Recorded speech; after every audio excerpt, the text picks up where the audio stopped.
আমি স্পষ্ট ভাষায় বলতে চাই, এই খুনের দায় দায়িত্ব তারেক জিয়াকে গ্রহণ করতে হবে। এই খুনের দায় দায়িত্ব মির্জা ফখরুলকে গ্রহণ করতে হবে।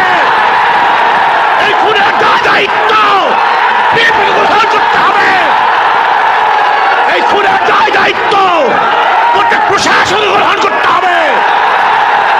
আপনারা জানেন মিটফুটে খুন হয়েছিল বুধবার, কিন্তু আপনারা যে সাংবাদিক, আমরা দুঃখিত, লজ্জিত, সবার বিবেক মরে গেছে। বাংলাদেশের বিবেক বলতে কিচ্ছু নাই। বুধবার এই ঘটনা ঘটছে, কোন সাংবাদিক এই ঘটনা প্রকাশ করতে পারে নাই, অথচ সবার মাঝে এই ঘটনা ঘটেছিল। নাই একজন বাংলাদেশের সাংবাদিকের ঘটনা প্রকাশ করার মতো, নাই একজন পুলিশ কেস গ্রহণ করার মতো।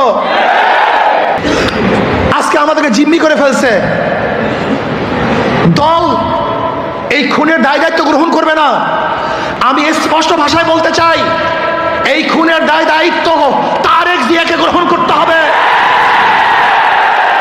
এই খুনের দায় দায়িত্ব মির্জা ফখরুলকে গ্রহণ করতে হবে।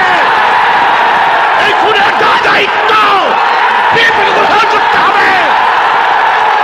এই খুনের দায় দায়িত্ব প্রত্যেক প্রশাসন গ্রহণ করতে হবে।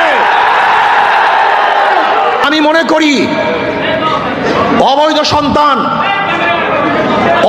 সন্তান জন্ম হওয়ার আগে তার মৃত্যু কামনা করে, আজকে বিএনপি ক্ষমতায় যাওয়ার আগেই তার পতন কামনা করে বাংলাদেশের মানুষ চায় না এই চাঁদাবাজ, দখলদার, খুনি, ধর্ষক, জালেমের গোষ্ঠী বাংলাদেশের মাঝখানে বসুক। বাংলাদেশের একজন মানুষ চায় না। এক আবু সাইদের হত্যায় আওয়ামী লীগের মসনদকে ধ্বংস করে ফেলেছে। লিখে রাখো, 100 হত্যায় বিএনপির মসনদ তসনদ হয়ে গেছে।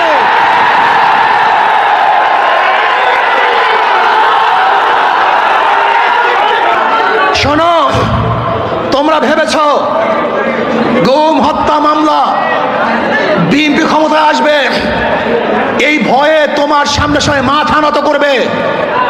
শিয়াল মাথা নত করতে পারে, ইঁদুর তোমার সামনে মাথা নত করতে পারে, লুবিরা তোমার সামনে মাথা নত করতে পারে, দুর্নীতিবাজরা তোমার পায়ের মধ্যে তৈল বর্ধন করতে পারে। অবৈধ ক্ষমতা যারা স্বপ্ন দেখে তারা তোমার সামনে গিয়ে মাথা নত করতে পারে, কিন্তু বাঘ তোমার সামনে মাথা নত করবে না।